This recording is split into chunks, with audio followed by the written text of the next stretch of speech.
Coucou, bienvenue à tous dans Deep Impact avec le météore le plus dangereux de tout ce qui existe dans le paysage tennistique français, Je alias vais être calme aujourd'hui. Arnaud Di Pasquale. Ah bon? Pas dangereux aujourd'hui, calme. Ouais, Gentil, gentil, on va comme d'hab. voir, on va On va voir, on voir. va voir, on va voir. Juste pour voir si tu suis bien, Ouais. si je te dis qui ne saute pas n'est pas. Français? Je suis bon, hein, jusque-là, ça va. T'es bien, hein. Je Ouais. saute pas parce que bon, on a les micros et tout, faudrait pas qu'il y ait de problème. Bon, j'espère que vous allez bien, on a plein de petites choses à vous dire aujourd'hui. Alors, on va pas vous parler de Naomi Osaka qui vient de se séparer de son entraîneur porte-sac Sacha Bagine, puisque bah, on n'a pas d'infos plus que ça, c'est tombé lundi soir. Un petit message très succinct, très froid. On va mener l'enquête. Je vais mettre Arnaud sur l'histoire. Il va nous raconter. Peut-être la semaine prochaine, on en saura plus. On va pas parler de Federer non plus, qui vient d'annoncer qu'il ne jouera pas Monte Carlo, mais qu'il jouera peut-être Rome, Madrid, peut-être voilà deux tournois avant Roland Garros et il verra bien.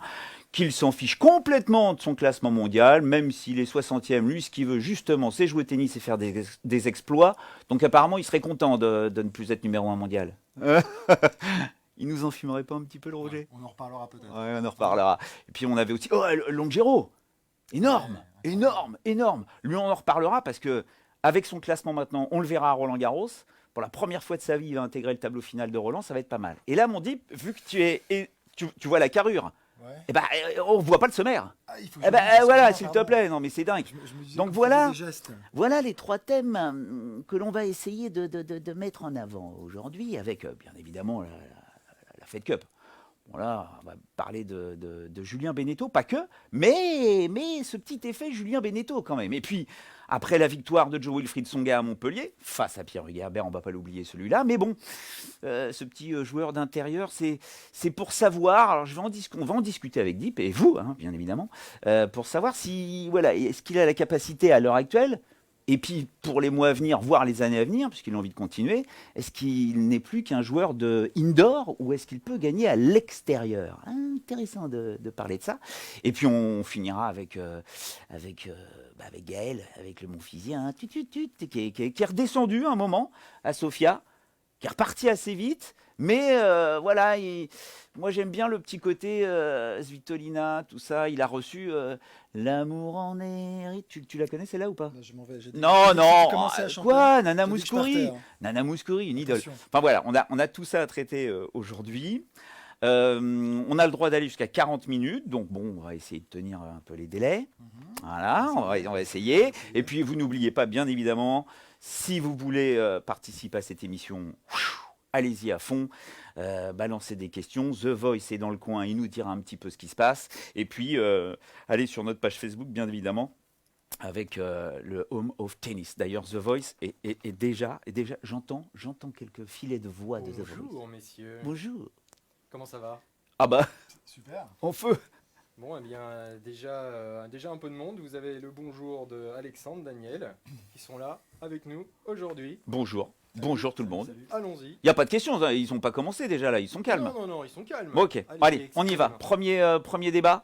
On y va avec cette Fed Cup. Alors tout de suite, je fais mon mea culpa, puisque je ne les voyais absolument pas s'imposer aussi rapidement. Alors peut-être gagner, pourquoi pas, mais j'avais quand même quelques doutes. Et ben, elles m'ont fait mentir. Bravo aux filles, bravo à Julien Beneteau. T'as été agréablement surpris par les perfs de ces jeunes demoiselles? Ah ouais, ouais. Pas mal, Ah hein. oui, oui, oui, non, mais que ce soit Caro comme Alizé et la manière dont Julien, je crois, a su guider les filles vers la victoire depuis le début. Alors, est-ce qu'il y a un effet Clairement, oui. Alors attends, Ah, apparemment attends, The Voice j'ai un dit qu'il y a un problème. petit souci. Il faut que tu... Ah, Va-t'en. je reviens. Hein. Va-t'en. Je Bah, reviens. j'espère bien que tu vas revenir. Juste pour rappeler que euh, voilà, jusqu'à présent, il va falloir qu'on change un peu l'état d'esprit qu'on avait par rapport à ces équipes de France de Coupe Davis et de Fed Cup, puisque jusqu'à présent, on était dans l'état d'esprit de groupe, d'équipe, d'amis, Mm. de potes, hein, on se tape dans le dos, on s'aime, on joue ensemble. Là, Julien Beneteau est parti sur une nouvelle façon de penser, c'est-à-dire je veux la meilleure équipe possible, ce qui n'existait plus depuis pas mal de temps. Hein. Il l'a eu, il a réussi à mettre ça en place. Moi, je dis bravo. Ouais, on privilégiait par le passé la cohésion en parlant que d'esprit d'équipe. Ouais. Évidemment que c'est important de le créer. Évidemment qu'on parle d'équipe parce que c'est la Fed Cup et qu'il faut jouer ensemble, mais à un moment donné, on reste dans un sport individuel. Et c'est toute la difficulté, c'est toute la différence aussi avec les sports co. À un moment donné, elle se retrouve seule sur le terrain, il faut ramener son point. Et ce qu'il a réussi à faire, on savait qu'il y avait un peu de friture quand même entre les joueuses. Petit peu. Et donc il fallait réussir à les réunir, les rassembler, les fédérer de nouveau. Je trouve que le discours, le ton était excellent. Moi j'ai trouvé, dans ses conférences de presse auprès des médias, je l'ai trouvé très bon. Ouais. Il a fait des choix, il a vraiment fait des choix. Ouais. Le fait de sélectionner Caroline, Oui. c'est un vrai choix, c'est une vraie décision. Alors elle a accepté cette sélection et derrière la faire jouer sur 2 matchs. Et évidemment, donc, ça voulait dire faire des choix derrière entre Alizé et Christina, on sait que Caroline, pour revenir sur elle n'avait pas joué depuis 2016.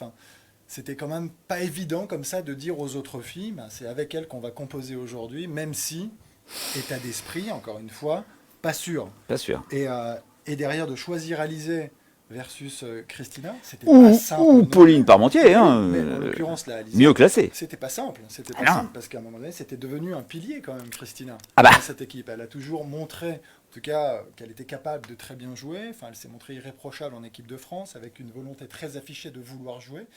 Donc, c'était Et de pas bien simple. jouer. Et Alizé en face qui avait quand même un ratio plutôt négatif. Ah, on va en parler. Alors, on va en parler. Donc On va- c'est pour ça que je dis que c'est une vraie décision aussi Oui, de sa part. oui, parce qu'il fallait y aller. Alors, on rappelle juste, au cas où vous ne connaîtriez pas un petit peu tout ce qui s'est passé avant le début de la rencontre le samedi. On rappelle que les filles se sont retrouvées le mardi soir, à peu près tout ensemble, et Julien Beneteau leur a laissé une demi-heure entre elles.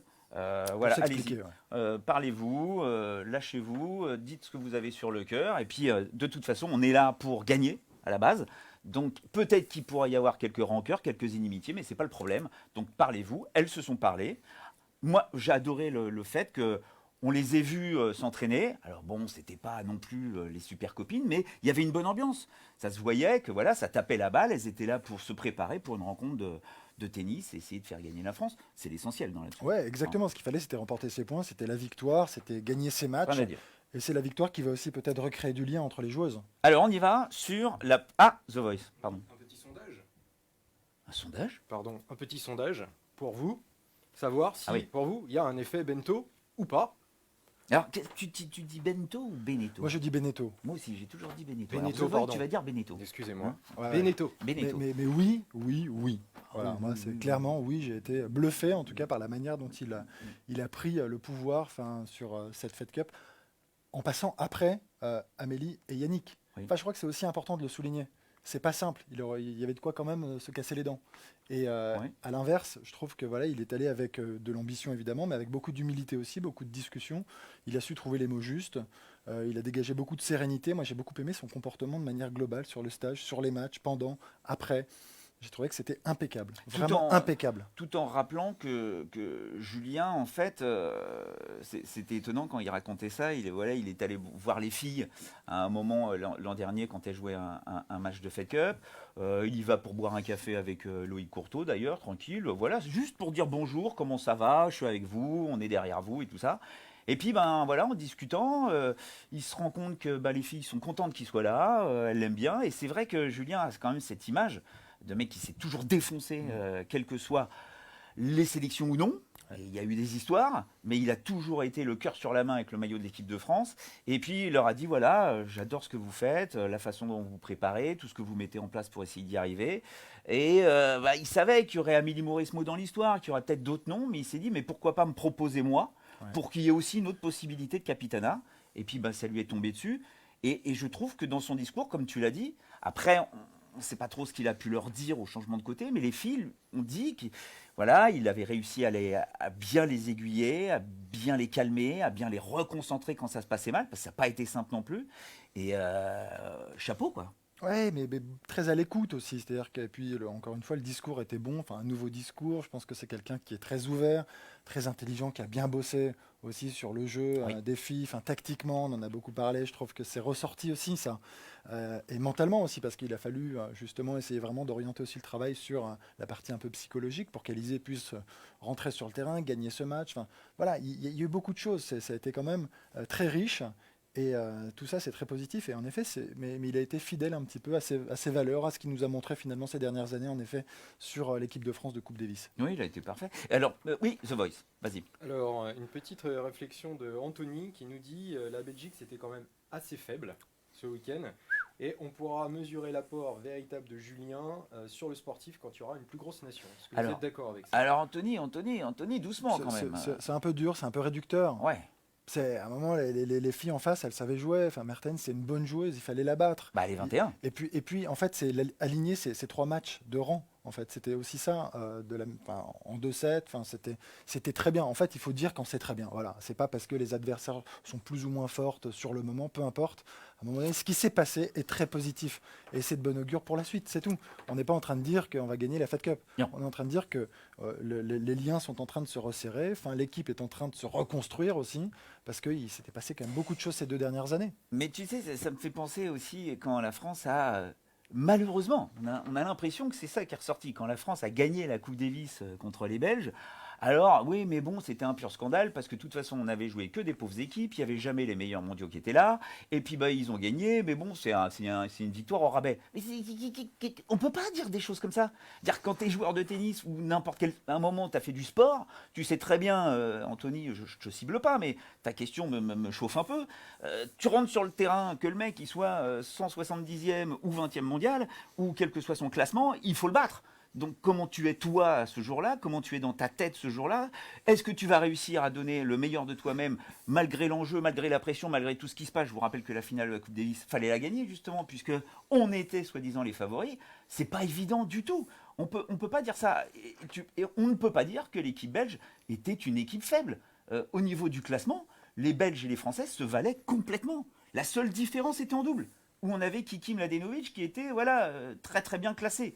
Sinon, dans l'ensemble, c'était la même chose. Van Uytvanck, on ne peut pas dire que Van Uytvanck, c'est une mauvaise joueuse. Elle est 50e mondiale, elle joue très bien, elle a fait des bons résultats en Fed Cup. Mertens, pas besoin de la présenter. On ne peut pas dire que, elles sont passées, on verra bien plus tard. Non, mais la rencontre a été très bien préparée, elle a été brillamment gagnée, et on jouait à l'extérieur aussi. Hein. C'est aussi un point important, il faut le souligner. Ouais, déjà, en plus, on joue en Belgique, et puis on peut rappeler aussi le fait que les filles se seraient pris une défaite là sur ce week-end, mais on serait tombé dessus à bras raccourcis en disant bah voilà, elles s'entendent pas, c'est n'importe quoi. Pauline Parmentier a rigolé avec ça en disant bah vous avez vu, on n'a pas le nez ensemble, c'est dommage, hein, vous attendez. Non mais on parle pas d'exploit, on parle de très bonne victoire. Très bonne victoire. On essaie de si on devait trouver les mots justes. Tout de suite, la stat que je voulais vous mettre en avant parce que là c'est tout le côté mental qu'on va essayer. Voilà, allez, on va rentrer un petit peu là-dedans pour voir sur nos 3 sujets. T'avais disparu un moment, dis donc. T'étais derrière le panneau. C'est de la magie là. C'est la voix qui s'amuse avec moi. On rappelle que ça c'est avant son week-end de Fed Cup. Hein. Donc avant qu'elle joue contre Mertens, je vous rappelle que Mertens, elle est 21e joueuse mondiale. Elle était à 3 victoires pour 14 défaites en simple. Donc à partir de là, quand tu rentres sur le court, c'est pour ça. J'imagine que t'es pas bien. Ah, c'était très dur. Et elle a été. Mais elle a été très solide. C'est pour ça qu'on parle de préparation, c'est pour ça qu'on parle de la décision du capitaine de l'aligner alors qu'il y a ces stats qui lui sont quand même très défavorables. C'était pas simple face à une très bonne joueuse et elle a franchement fait un match très solide. Ah oui, très solide. Le premier set d'1h30, c'est très solide. Il fallait le remporter, elle l'a remporté. Elle n'a pas fléchi, elle n'a pas cédé face à la pression et la pression devait être très lourde. Tu parles d'enjeu. Ça devait être très dur pour elle de rentrer sur ce match avec encore une fois ses stats. Donc, moi, je dis bravo. Et c'est aussi le rôle du staff de l'avoir mise dans les meilleures conditions, dans les meilleures dispositions possibles pour arriver justement à ce qu'elle produise son tennis. Et l'objectif d'un staff comme ça, c'est de créer les conditions de la performance. Et ça se fait quotidiennement, ça se fait par petits moments comme ça, par discussion. C'est de donner vraiment cette confiance qui permet de pouvoir arriver avec peut-être cette boule au ventre qui réduit un petit peu, parce qu'à un moment donné, c'est très dur. C'est très dur. Surtout, encore une fois, au regard de son histoire avec la Fed Cup. C'était vraiment pas simple. Et quand on voit avec Caro en face, quand on voit Christina, des filles qui dégagent quand même une certaine assurance naturelle. Ouais. C'est pas facile d'exister au milieu de ça. Caro l'avait dit, hein, elle voulait à tout prix remporter son premier simple pour permettre à Alizé Cornet d'être un peu plus légère en rentrant sur le court, mais ça ne fait rien. C'est une pression qui est quand même dingue, surtout quand vous savez que vous avez Kiki Mladenovic, qui était jusqu'à présent le fer de lance de cette équipe de France de Fed Cup, qui était sur le banc.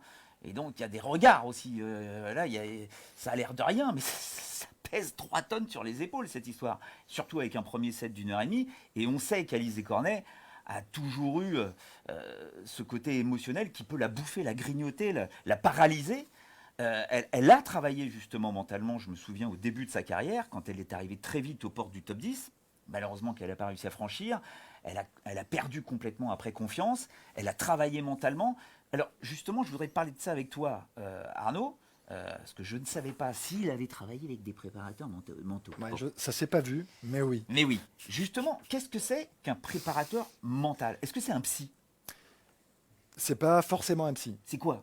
Non, la c'est quoi préparation l'échange? mentale, mais l'échange, mais ça dépend encore une fois de chacun, ça dépend du besoin, ça dépend. Enfin, encore une fois, il y en a certains qui ont juste besoin d'évacuer, de se sentir bien pour se vider la tronche et pour ne penser qu'au tennis. Il y en a qui ont besoin vraiment de travailler des choses très précises pour être plus performant. Alors, évidemment que le fil rouge, c'est la performance sur le terrain, mais parfois, c'est aussi des choses qui sont très concrètes parce que c'est la gestion du stress, des émotions, et en l'occurrence, là, c'est ce dont on parle Ouais. pour réaliser. Et donc l'idée, c'est de mettre en place des routines, des pensées parades un petit peu face à ce qui pourrait venir parasiter, polluer un petit peu Et alors, le fait de jouer l'instant présent. parce que perso, moi, je ne sais pas ce que c'est. Mais Est-ce que tu peux me donner un exemple par non, mais rapport à toi? il y a plein de techniques. Tu peux travailler en faisant de la visualisation. Il y en a qui font de la méditation. Il y en a qui font. Enfin, et encore une fois, ça peut être Oui, tu as la sophrologie. la tout ça. sophrologie, la PNL. Enfin, tu as plein de choses en fait. Tu as encore une fois plein de manières de te préparer. Après, à toi d'adapter tout ça en fonction du besoin, de ce qui te parle le plus. Il faut être réceptif. Je crois que c'est quand même la première chose. Il faut être réceptif. Ça peut être attention, le travail mental, tu le fais déjà avec ton coach, hein, avec ton entraîneur au quotidien, à travers plein de discussions. Mais après, quand tu dois aller au-delà, parce qu'il y a vraiment des nœuds trop importants, il faut aller justement voir peut-être des spécialistes. Mais tout le monde, dans l'absolu, n'y va pas et n'en a pas besoin. Alors je pense qu'il y a, Est-ce que il y a c'est. 15-20 ans, c'était un truc un peu tabou. Et, Oui, ma- voilà. et maintenant, j'ai le sentiment que tout le monde travaille à un moment ou à un autre Ils l'ont tous avec fait. un préparateur Ils l'ont mental. tous. On sait que Caroline Garcia l'a fait, notamment l'an dernier. On sait que Joe l'a fait, Gaël aussi l'a fait. Mais c'est souvent, globalement, essayer de mettre des routines en place pour rester concentré, pour faire abstraction un petit peu Mais du qu'est-ce que c'est passé. une routine? Des routines. Par exemple, Nadal, toi, t'es pas Nadal. bien. Non, mais regarde, Nadal. Les bouteilles? Tu les vois, ces routines. Alors, ça va, on te dire, mais non, c'est pas des routines, c'est des tocs. Sur le terrain, c'est des tocs. Parce que vous avez l'impression que, mais dans la vie, il va très bien ce garçon. Hein. Il n'est pas en train d'essayer de se dire, pardon, est-ce que j'ai fermé ma porte et il y retourne pas 20 fois. Hein. Il est pas comme ça. Mais ça pourrait. Non, mais il est pas ça pourrait. toqué. Ça Mais- pourrait te donner cette idée. Oui, mais il ne l'est pas. C'est vraiment sur le terrain, ça lui permet de rester toujours concentré sur ses objectifs. Et les objectifs ne sont pas nombreux, c'est de frapper le plus fort possible, de démolir l'adversaire en général, je pense pour Nadal, et bouger ses jambes. En fait, ce sont des choses qui paraissent très simples comme ça, c'est hyper basique. Mais qu'est-ce que c'est dur quand on est rattrapé, encore une fois, par l'enjeu. Il y a la tronche qui peut partir en vrille, regarder un petit peu autour, un peu de bruit, le soleil. Il y a 1000 choses qui peuvent à un moment donné perturber. Le but, c'est justement d'essayer de faire abstraction de tout ça. Et je repense à Osaka, sur sa finale, qui dit à un moment donné, là, Australie ou à l'Open d'Australie, qui dit je me suis mis en mode robot. Oui. Et Exact. c'est hyper fort ce qu'elle C'est dit à très ce fort. moment-là. Ça veut dire, hop, elle bloque tout. Elle bloque tout, elle Toutes arrête. les émotions qui Il peuvent n'y arriver. a plus de pensée. Voilà, c'est cette frappe. Cette frappe. Mais essayez de le faire. Essayez de le faire Ah sur bah un non, terrain. Moi, je sais que Non, mais je c'est n'y arrive pas. hyper dur. Donc Moi, je voilà, m'énerve c'est ça, très vite. ces fameuses routines. Et il y en a plein. Enfin, je pensais à Marion Bartoli qui allait dans le fond du terrain, qui faisait ses gestes à blanc. Sharapova. Reconcentration. Et hop, on revient sur le terrain. Mais tout ça, en fait, ça permet. Là, c'est hier soir, ça, pardon. Et donc tout ça, ça permet de revenir focus et uniquement, enfin voilà, dans sa bulle, à penser au prochain point. The Voice. Ça paraît simple. Pour revenir au sujet de la Fed Cup, avant de continuer sur le mental, dont on va aborder le sujet avec Tsonga et mon fils, une question sur la Fed Cup et votre avis. Maintenant qu'on connaît le dernier carré, Roumanie, France, Biélorussie et Australie, pour vous, quelle est la nation la plus favorite? En tout cas, celle qui se détache pour gagner cette Fed Cup. Peut-être une question aussi à raccrocher à la réflexion de Franck qui demande si Caroline Garcia sera là en demi-finale face à Roumanie. Ah, Franck, Moi, là, tu nous intéresses. Là. Ouais, moi, je suis plutôt pour la deuxième question. Enfin, non pas que j'ai pas envie de répondre à la première. Non, parce que c'est. C'est très aléatoire. Enfin, Oui, franchement, on peut pas savoir. c'est difficile de se projeter. En tout cas, moi, ce que je souhaite, c'est que la meilleure équipe soit alignée à chaque rencontre. Donc, moi, ce qui m'agace un petit peu, et si je devais donner un petit coup de gueule, Vas-y. un léger, parce que le week-end était parfait. Caroline, super match, Alizé top, Beneteau génial, Pauline derrière, enfin les filles, Fiona Ferro, Christina qui a su mettre son ego de côté et accepter, enfin finalement les choix du capitaine. Très bien, super. Mais je ne comprends pas comment Caroline derrière un tel week-end aussi fort, aussi riche en termes d'émotions, ne disent pas c'était juste fantastique, j'ai qu'une envie, c'est de revenir et d'en découdre pour les demi-finales. Je ne comprends pas que ce ne... enfin, situe un peu l'histoire. Donc après la rencontre, il y a conférence de presse, bien évidemment, et Caroline Garcia, on lui pose la question, alors, donc, pour la demi-finale, alors on ne savait pas à l'époque si c'était la Roumanie ou pas. Ce sera la Roumanie, mais bon, est-ce que tu seras là? Et toi, bah, je ne sais pas. elle laisse planer le doute. On verra. En fait, Donc on l'a relancé en disant mais comment ça tu as accepté cette sélection, tu vas revenir, on verra. Et là, et là, ça m'énerve un peu. oui. Mais non, mais ça m'énerve au regard de ce Pourquoi qu'on a vu, parce qu'elle joue super bien. C'est pas comme si elle avait gagné énormément de matchs non plus, même si c'est correct, mais pas non plus transcendant. Là, on la voit faire deux très gros matchs, très aboutis. Ça peut lui justement redonner confiance pour la suite. On a senti qu'elle vivait super bien dans le groupe. Qu'elle avait pris du plaisir. Enfin, moi, j'ai vu une fille vraiment qui s'est régalée, qui a pris du plaisir, sur le court. qui était joyeuse, heureuse d'être là et de remporter ses points pour la France. Ça, c'est quand même génial. Et quand on lui pose la question après ça, il y a un truc un peu contradictoire. Mais alors après, peut-être qu'on ne sait pas non plus si cette ambiance qui avait l'air très sympathique, amicale, détendue, apaisée, l'était réellement. Ça, c'est peut-être une question qu'on pourrait se poser parce qu'on ne sait pas non plus vraiment ce qui se passe dans les vestiaires. Ouais. Kiki, on l'a vu. Hein, oui, mais... ok, elle était là, mais enfin, elle n'était pas non plus hystérique de plaisir. Hein. C'est compliqué pour elle. Non, voilà, c'était difficile. Mais ça peut être un plus. Parce que justement, le fait qu'elle ne soit plus assurée de jouer des simples en Fed Cup, ça va peut-être la booster pour se remettre un petit peu en haut du pavé. Haut du pavé. Ça peut pas être... Quand je lis les déclarations de Caroline juste avant, qui dit c'est le bon moment pour revenir, je savais que je reviendrais, elle ne peut pas revenir juste pour un quart de finale. Oui. Enfin, ça ne veut pas dire grand-chose. Si. C'est pas cohérent. Si on part dans notre idée de Jeux Olympiques de Tokyo, elle a pris du plaisir, elle s'est régalée, elle a gagné ses matchs, c'était des matchs de qualité. C'est ça ce que je mets en avant. Donc, il faut qu'elle s'en serve en fait. Voilà, il y a un moment, il faut arrêter de se dire, de trop réfléchir, de trop calculer. Il faut jouer parce que c'est bon, parce que c'est normal, parce que ça lui fait du bien et que ça va la faire progresser aussi. Alors, je vais te mettre un bémol là-dessus, tout en sachant qu'ils ont toujours fonctionné en autarcie, papa et Fifi Garcia. Et on rappelle que la demi-finale contre la Roumanie se jouera les 20 et 21 avril prochains. C'est-à-dire, logiquement, pas sur terre battue. On ne va pas jouer Simona Halep sur terre battue. Je pense pas que ce soit un très bon choix. Mais si on choisit une surface dure, on va dire, la semaine après cette demi-finale de Fed Cup, ce sera le tournoi de Stuttgart. Et puis après, vous allez partir bien évidemment sur la saison sur terre battue qui nous amène à Roland-Garros. Or là, Caroline Garcia a fait demi-finale à Stuttgart. On rappelle qu'elle a dû faire un quart à Rome, un quart à Madrid, un huitième à Roland-Garros.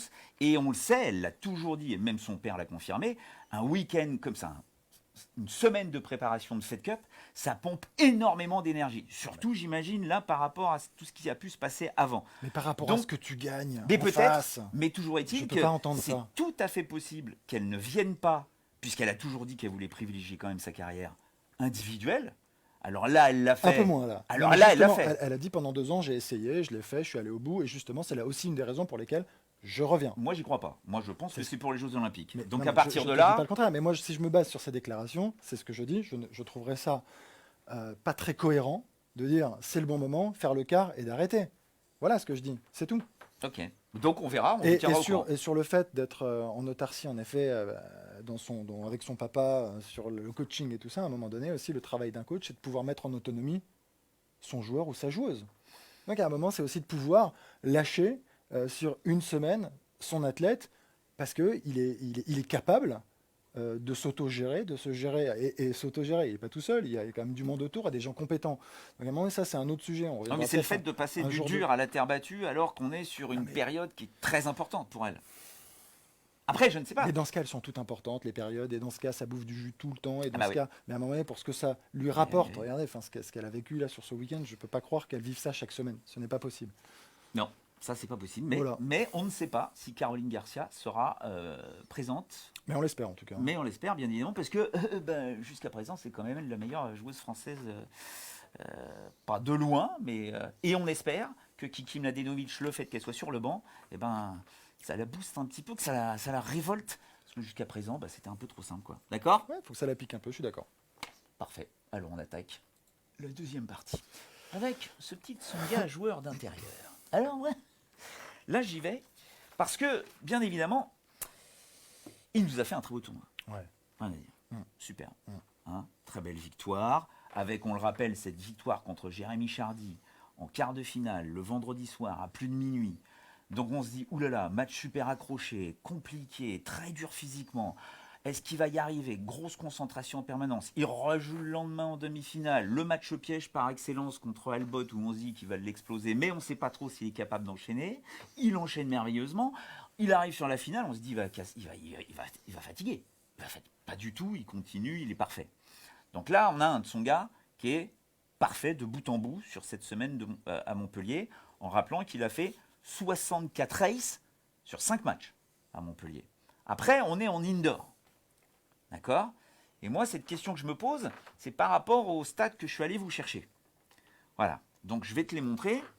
Je vais vous les montrer aussi, mais je les montre aussi à Deep. Voilà, avec ce truc qui est quand même très parlant pour moi. Hein. Sur les 29 tournois, 20 finales sur 29 tournois.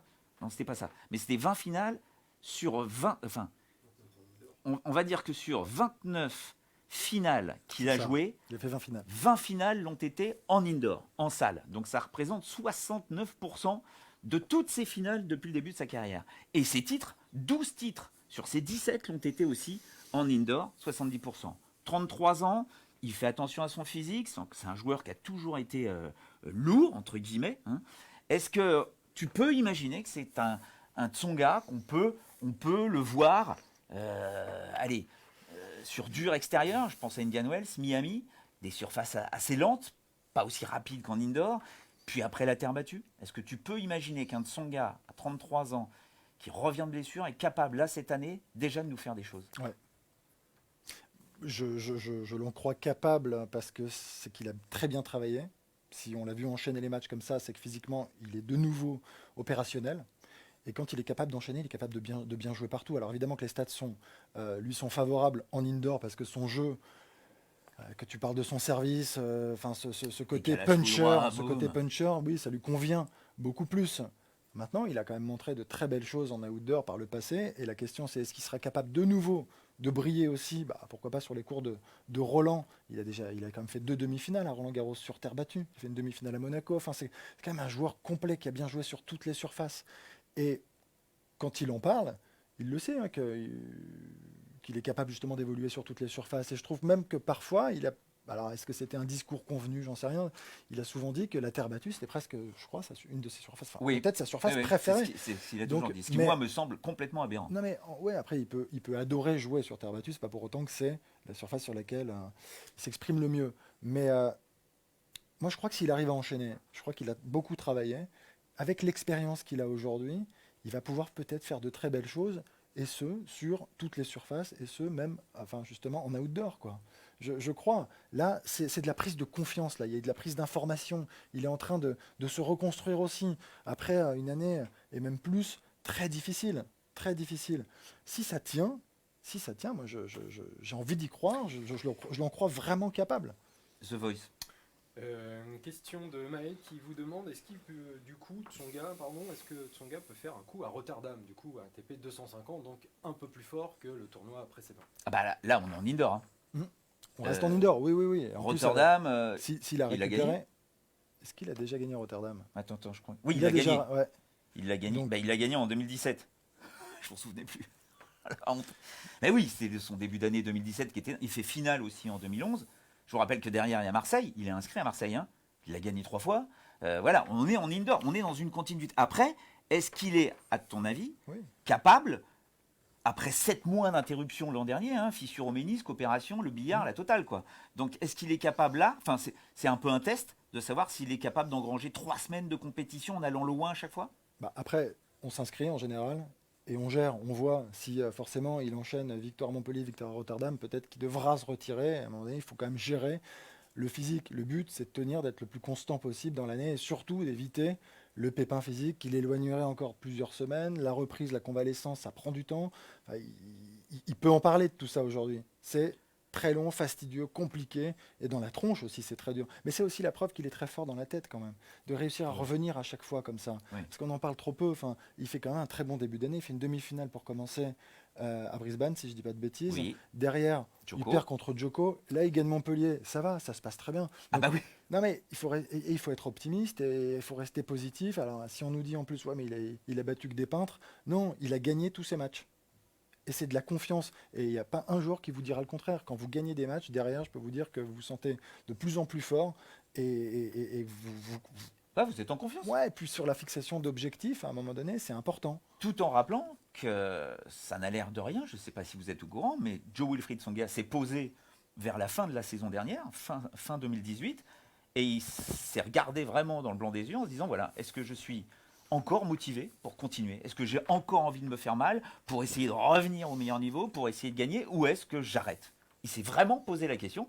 Ça me fait penser un peu à Federer aussi, qui s'était perdu dans les Alpes helvétiques là, pour essayer de savoir s'il était encore prêt à travailler, à ne plus être le favori permanent et recommencer à jouer au tennis avec une nouvelle étiquette dans le dos. Bah, voilà, c'est des remises en question permanentes. Et avec un staff revisité aussi. Avec un Donc staff tu parles de revisité. l'ambition, ça c'est quand même un bon indicateur, le fait de prendre Sergi Bruguera à ses côtés, enfin tout ça montre ouais, qu'il est encore déterminé, qu'il a encore envie, qu'il a encore faim. Et il le prouve là en plus sur le terrain. Alors, Quoi de plus? je titille, hein, j'aime bien titiller. Oui, Hein. je sais. Donc là, on est d'accord qu'il gagne Montpellier sans jouer de top 10. Ouais. Il va jouer Rotterdam, logiquement, s'il y a un top 10 qu'il jouera, parce que le pauvre tournoi de Rotterdam, il s'en est pris plein la musette, s'il joue un top 10, ce sera que Nishikori en finale. D'accord? Et après, on repart sur Marseille. Là aussi, au niveau top 10, il ne va pas y en avoir des wagons. Mais, comme tu le dis, c'est la confiance. Après, est-ce que. On rappelle qu'il est très loin au classement. Ouais. Hein. Donc, quand il va arriver sur Indian Wells, quand il va arriver sur Miami, quand il va arriver sur Roland Garros, il ne sera pas protégé. C'est quasiment impossible. Est-ce que tu le crois, là, à l'heure actuelle, capable d'aller taper du top 10 à l'heure actuelle? Il y a des étapes, hein, des top 10 dans sa carrière, il a dû en battre une quarantaine. Oui. Ok. T'es pas loin, je crois que c'est 39. Ce qui est pas si mal. Bon, Oui. voilà, j'ai dit ça un peu. Ah bah là, pif, t'es mais fort, tu là, vois. t'es fort. Donc c'est quand même pas neutre. Oui. Donc ça, je parlais d'expérience, ça joue. Il arrive avec un dossard un peu différent. Enfin, une certaine époque, là, il est plutôt challenger. C'est pas négligeable non plus. Il a rien à perdre. Il est loin au classement. Il n'est pas attendu au tournant comme à chaque fois pendant, je sais pas, des années. C'était le numéro 1 français. Partout où il à allait, fait. s'il faisait pas demi-finale en Grand Chelem, on disait que c'était nul. Donc c'était pas facile aussi à vivre pour lui. Je trouve qu'il a plutôt bien tenu son rôle de leader, hein, que ce soit en Coupe Davis comme sur le circuit. Ouais, à un moment donné, il a des qualités quand même. C'est un caractère qui est très fort. Et le fait de revenir, de le voir revenir à ce niveau aussi rapidement, c'est quelque chose quand même de costaud. Voilà. Et c'est impressionnant. Enfin, je ne sais pas si vous avez vu son parcours, enfin ses matchs à Montpellier. Déjà, le match contre Djoko à l'Open d'Australie n'était pas lamentable, hein, loin de là. Et c'était contre Djoko. Là, comme tu l'as dit, la demi à Brisbane, où il bat quand même demi-nord avant de perdre contre Medvedev. La perche pour aller sur le jet d'après. Mais juste avant, quand même, rappeler que Tsonga, c'est quand même le gars qui a battu Federer, Nadal, Djokovic, Wawrinka, Murray, plusieurs fois. Et notamment, tous, il les a battus au moins une fois dans un tournoi Grand Chelem. C'est quand même énorme. Ça n'a l'air de rien, mais quand tu parles d'expérience et d'habitude de grands rendez-vous, bah, Tsonga est là. Après, je rajoute juste que la dernière fois qu'il a battu un top 10, eh bien, ça remonte à Vienne en 2017. Moi, je trouve que voilà, il faut avoir une habitude aussi de jouer contre ces gars-là, à cette vitesse-là, de cette fin. Voilà. Tu me titilles, mais j'ai dit qu'il y avait des étapes. Et voilà, ouais. On est à Rotterdam, il faut qu'il regagne des matchs. Éventuellement, Marseille. J'espère qu'il jouera contre Nishikori en finale, tu vois. Oh, ça serait bien. Sauf si Nishikori perd avant. Il peut perdre. Et il joue Pierre Hugerbert au premier Et tour. tu dis, voilà, après c'est rejouer des matchs, et puis progressivement, encore une fois, son niveau va monter, il va prendre conscience, encore une fois, enfin, des travaux qui lui restent un petit peu à faire, enfin, il va affiner, peaufiner, enfin voilà, c'est son job, et il le sait, c'est ce que tu dis, je pense qu'en fin d'année dernière, il s'est posé beaucoup de questions, il arrive plutôt en fin de parcours, hein, on va pas se mentir, il y a une prise de conscience aussi. Et souvent, sur les dernières années, les joueurs peuvent vivre de très très très très belles choses. Et je le souhaite parce qu'en tout cas, enfin voilà, moi je suis ravi de le voir regagner plein de matchs après autant de difficultés. Bon, prise de conscience, on le rappelle, ça aussi, hein, c'est tout un travail mental de savoir où est-ce qu'on veut aller, quels sont nos objectifs, ce que Pierre Hugerbert aussi a fait, en se disant, voilà, bon, ok, d'accord, j'ai ma petite carrière en double, maintenant, je veux continuer, mais je veux aussi aller très très loin en simple. il est rentré dans le top 40. Il va jouer Nishikori au premier tour à Rotterdam. Tout est possible. On verra bien. Toujours est-il que lui aussi s'est lancé et que mentalement, il va y avoir tout un travail qui va se faire pour s'habituer à ce genre de rendez-vous. Pas mal pour l'instant. Hein. Ils sont bien, nos Français. Les Français, depuis le début de l'année. Alors, l'année précédente était vraiment très maigre, C'était autre chose. très mauvaise. C'était autre chose. Et c'est très bien. Quoique, on avait très bien commencé avec Lucas Pouille. Le mois de février avait été parfait. Bon, voilà. Là, c'est le début de l'année, mais toujours est-il qu'on est content. Allez, on part sur notre petit amour en héritage. Oui, je viens derrière. Ah oui, toi. non, parce que là, Ah non, regarde. je viens pas derrière toi. Non, parce que regarde, en fait, on cache là, l'amour. tu me dis Tu l'amour caches en l'amour, héritage. là, regarde. Ça, Non, j'ai pas besoin là.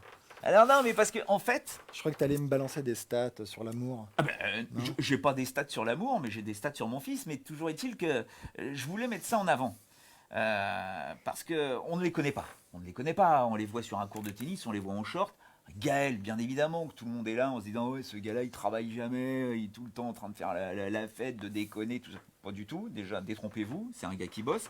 À sa manière, certes, mais c'est un gars qui bosse. Il est concentré sur son tennis. Malheureusement, il a tendance à être un petit peu pollué très rapidement. C'est-à-dire que vraiment, Gaël, mon fils, est dans l'affectif, mais à 200%. Donc si les copains, la famille, la petite copine ou tout ça, ça va pas, s'il y a un problème, s'il y a une pollution extérieure, c'est une catastrophe. Donc il n'est plus là. C'est pour ça que le tournoi de Sofia, je voulais le regarder de très très près, puisque depuis qu'il nous a annoncé Son idylle. son idylle avec Elina Svitolina, qui était là au début, qui est partie ensuite parce qu'elle joue à Doha. En général, ça n'a l'air de rien, mais c'est une motivation énorme. C'est-à-dire que tout d'un coup, vous avez votre chérie dans un coin là, et qu'est-ce que vous voulez faire avec votre chérie ? Vous voulez un peu lui montrer que vous êtes le meilleur, le plus beau, le plus fort. Et tout d'un coup, mon fils nous fait un match contre le Tsitsipas. Ouais. Alors là, pour moi, j'ai été sur le cul. Je vous le dis tout de suite, j'ai été sur le cul.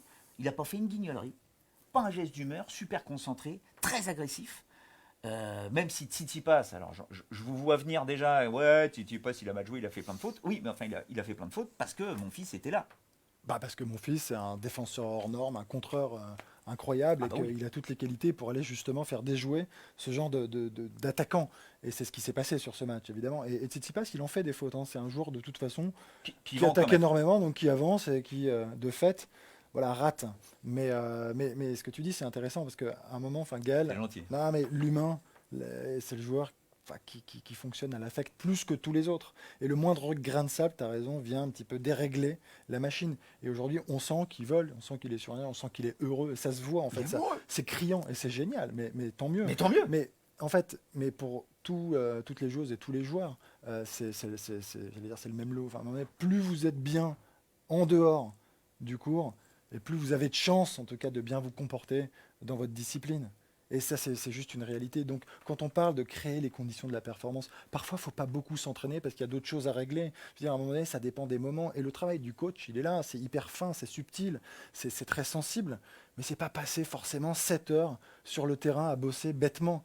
Le but, c'est qu'à un moment donné, la tronche, déjà, puisse, qu'il soit réceptif et puisse accueillir le travail qui va être engagé. Si vous faites faire à Gaël 4 heures s'il n'est pas là, à quoi ça va servir ? Ça servira à rien. À rien. Il y en a d'autres qui sont un peu différents et qui vont justement avoir besoin quand même de jouer longtemps, beaucoup. Gaël, c'est pas son cas. Gaël, il a besoin d'être bien, lui, individuellement, dans sa vie, avant de pouvoir s'épanouir sur un terrain de tennis. Et ça se voit. Hein. Et là, quand il est comme ça, lancé en plus, après pas mal de victoires, il peut être redoutable, il peut être dangereux. Alors pourvu que ça dure. Il faut que ça dure. Hein. Attention. Faut que ça dure. Alors après, on rappelle que Gaël, mon fils, là, est parti pour jouer 4 semaines d'affilée. Ça me fait toujours très très peur. Avec Gaël, mon fils, la dernière fois qu'il avait fait ça, c'était fin de saison dernière, souvenez-vous, il avait joué 6 semaines d'affilée, après une blessure où il avait dû abandonner à l'US Open, et il avait arrêté sa fin de saison, après Vienne, là, ou je ne sais plus, un truc comme ça, il n'avait pas joué à la Coupe Davis et tout ça. Ça, on va dire que c'est l'image qu'on a de Gaël, mon fils. Après, je vais vous montrer des petites stats. Parce que, en fait, si l'on regarde véritablement, si on veut rentrer dans la tête de Gaël, mon fils, regardez bien son bilan par rapport au top 10. Sur 107 duels qu'il a eu avec des top 10, il n'en a gagné que 32. C'est quand même très faible. 29% de réussite. Par rapport aux autres joueurs, hein, quand ils jouent des top 10, c'est pas un des meilleurs, je vous le dis tout de suite. Et alors, là, ce qui est dramatique hein, dans sa carrière, c'est 7 titres sur 28 finales disputées. Et, alors tu me dis si je me trompe ou pas. Surtout la première, la première série, j'allais dire, il a perdu, je crois, avant de gagner le premier. Il a mis vraiment du temps. Je crois que c'était. Il y a eu. Oh non, je me trompe. il a gagné assez vite. Lui, alors je confonds. Ah oui, tu confonds avec un autre joueur. Ah, c'était la Piole, c'est ça hein La Piole, lui, il est je neuf. sais pas, je l'ai vu hier. Il commente à Rotterdam, j'avais envie d'en parler. Voilà. C'est cadeau. Non, mais alors après, voilà, là, je veux peut-être. Tu le connais, toi, Gaël. Un petit peu, ouais. Comment il fonctionne? Parce que tu as l'impression que plus on. Alors qu'il adore faire le show, plus il va y avoir d'attentes sur lui. Donc, jouer des top 10 parce qu'on sait qu'il est capable de battre n'importe qui quand il est bien. Quand il joue une finale et qu'il peut gagner un tournoi, on l'attend aussi parce qu'on sait qu'il est en forme, il est en finale, donc il peut gagner le tournoi. On a l'impression que plus il y a d'attentes sur lui, plus il disparaît. Plus il n'arrive pas à gérer ce moment-là. Est-ce que je me trompe ou pas? Tu penses à un match notamment à l'US Open contre Djoko par exemple? Je ne parle même pas de la demi contre Djoko à l'US Open. Non, mais c'est vrai qu'on s'attend à. Il y a tellement d'attentes en fait, tellement, le potentiel est grand, tellement la dimension physique est imposante aussi, que ouais, peut-être que ça l'inhibe un peu, que ça le tend, ça le stresse, et forcément un petit peu. Et est-ce qu'il a réussi? Alors est-ce qu'il travaille mentalement avec un préparateur? Je ne sais pas. Alors, c'est je ne sais une pas bonne si question. vous vous souvenez de cette histoire. Vous savez, à un moment, il avait embauché Philippe Manicom. Voilà, qui était pas du tout accepté dans le milieu parce qu'il était plus dans l'acupuncture avec des espèces de façon de soigner le corps, parce que Gaël Monfils déteste les piqûres. Donc il voulait des massages, il voulait des herbes, des trucs. Et malheureusement, Philippe Manicom est décédé prématurément, ce qui avait mis un gros coup à Gaël Monfils. Mais j'ai presque envie de dire que c'est la seule fois où moi je l'ai vu avec quelqu'un qui essayait de lui rentrer un petit peu à l'intérieur de la tête. J'ai pas l'impression qu'il y ait un suivi. Enfin, est-ce que quelqu'un, une fois, a essayé de rentrer à l'intérieur? Federer l'a dit, hein, si jamais c'était rangé à l'intérieur de la tête de mon fils, il aurait gagné 10 grands chelems. Oui, mais c'est pas facile de tout ranger comme Federer arrive à le faire. À un moment donné, est-ce que c'est donné à tout le monde? Est-ce que c'est pas quelque chose qui se développe, qui se travaille? T'étais fouillis, toi, dans la tête ou pas? Ouais, un petit peu. T'as réussi à ranger des tiroirs? On l'est tous, quelques-uns, mais j'ai pas tout rangé quand même. Hein. Ah ouais? Non, je crois pas qu'on soit nombreux. Enfin, je crois pas qu'ils soient nombreux à réussir à faire ça. Enfin, encore une fois, c'est un travail de longue haleine et parfois, vous avez beau bosser, ça vient pas toujours. Ouais. Enfin, je sais pas si on est tous égaux, en fait, justement, face à la gestion des émotions, du stress. Il y a plein de choses qu'on peut bosser. Après, à mettre en place, encore une fois, à être rattrapé par l'enjeu, ça peut arriver à 90-95% des gens. C'est vrai. The Voice. Les internautes sont assez durs avec Gaël. Ils pensent surtout qu'il manque beaucoup d'ambition. Ouais. Voilà, en fait, c'est la question. Ouais. Bah, c'est toujours ça. Juste pour finir, et en gros, il y a Cyril qui dit qu'il n'a pas le mental et l'ambition des plus grands, et que du coup, ça lui porte préjudice. Pour finir. En fait, on le dit à demi-mot, mais en fait, est-ce qu'il ne se satisfait pas du dernier carré, en fait? Et à un moment, parce que justement, quand on voit à quel point il peut y avoir un écart de niveau tennistique, mais même dans l'engagement mental aussi, sur ces derniers matchs dans les compétitions majeures, c'est à se demander, qu'est-ce qui se passe à un moment? Est-ce qu'il a rempli le contrat? Mais ça se fait de manière inconsciente. Attention, moi, je ne jette pas la pierre, hein, parce que c'est encore une fois très compliqué, très dur. Ils sont très peu à pouvoir le faire, à le réaliser, surtout dans l'époque actuelle. Oui, mais justement, si c'est inconscient, je pense aussi à Richard Gasquet. Ouais. C'est quand même des gars, on sait qu'ils ont la capacité d'aller très très loin, ils l'ont fait, ils sont allés très très loin, même dans les tournois Grand Chelem. Mais à un moment, tu as l'impression que justement, si toute l'attention se focalise sur eux, il n'y a plus rien. Ouais, il y a ça. Mais si c'est inconscient, ça se travaille. Il y a ça, et il y a, est-ce que la marche n'est pas trop haute? Est-ce que la marche n'est pas trop haute? Et en avoir conscience aussi, c'est peut-être très dangereux. Il faut aussi être un peu fou, finalement, aujourd'hui, pour se dire, je vais gagner des grands chelems. Oui, ça c'est sûr. Et passer Nadal, et passer Djoko, et passer Federer, et en passer quelques-uns encore, hein, qu'on ne va pas nommer. Voilà. Alors, juste, hein, parce que j'ai vraiment cherché par rapport à mon fils, que j'adore, c'est un cas que j'adore, parce que vraiment, il faut le comprendre, et il n'y en a pas beaucoup qui le comprennent. Quand il vient en conférence de presse, vous savez déjà, de toute façon, il va vous enfumer, parce qu'il déteste ça, et qu'il adore s'amuser avec les journalistes, en leur disant n'importe quoi, pour voir comment ils vont répercuter un petit peu l'info derrière. Donc ça le fait rigoler. Mais après, quand tu regardes un petit peu sa carrière, c'est vrai que tu te poses des questions. Souvenez-vous, l'an dernier, hein, on se retrouve toujours avec cette préparation de Roland-Garros. On se dit, voilà, qu'est-ce qui va se passer, machin, et compagnie. Bon, malheureusement, il fait premier tour à Munich, deuxième tour à Madrid, premier tour à Rome, premier tour à Lyon. T'as l'impression que tous les ans, mon fils, quand Roland-Garros arrive, soit il est blessé, soit il perd tous ses matchs d'entrée, pour que surtout, on ne parle pas de lui avant Roland-Garros. Comme si, non, je suis pas là, je ne peux pas gagner, on verra bien ce qui se passera. Et je trouve que c'est quand même une fuite par rapport à la responsabilité de ce qu'un joueur doit avoir quand il arrive sur un tournoi où normalement il doit faire partie des potentiels outsiders. Je trouve que c'est une fuite. Il me regarde bizarre. Non, mais ouais. Parce que après, je comprends ce que tu mets en avant. Après, tu vois, regarde, je me souviens aussi de cette histoire de dos après Indian Wells. L'an dernier, toujours. Hein. Il arrive à Indian Wells, bon, il se blesse, il a mal au dos. Ok. Ah, il y a la Coupe Davis après. Pas de Coupe Davis. Encore une fois. Surtout, Noah, m'appelle pas, hein, parce que moi, je serai pas prêt. Et ça se reproduit encore pour la finale de l'année dernière. Puisqu'on vous rappelle qu'il fait toutes ces semaines de tournoi. Il fait une finale. Faut pas que je dise de bêtises. C'était pas à Vienne, je crois que c'était sur le tournoi d'avant. Il fait une finale. On se dit, waouh, il est en pleine bourre. Il va jouer, il va être dans l'équipe de Noah. Il rajoute un tournoi dans sa préparation. Poum, il se blesse, on ne sait pas d'où. Et bien évidemment, il peut plus être dans cette équipe de France de Coupe Davis. Tu as toujours l'impression, avec mon fils, qu'il y a une échéance qui arrive. Il y va pas. Il fuit. Il trouve un moyen. Soit il est blessé, soit il se prépare mal et on veut pas entendre parler de lui. Bon, pas toujours. Il y a quand même eu d'excellents résultats. Oui, mais on l'attendait pas. On l'attendait pas. Ouais. Il a besoin d'arriver toujours outsider. Tu vois, on Ouais, l'attendait en tout pas. cas, il est mieux dans cette posture. Souvenez-vous Wimbledon l'an dernier, ou soi-disant, puisque maintenant il a un préparateur mental, hein, Gaël Monfils il l'a dit, lui a fait comprendre qu'il fallait maintenant qu'il dise j'adore le gazon, j'adore le gazon, j'adore le gazon. Répète-le encore, j'adore le gazon.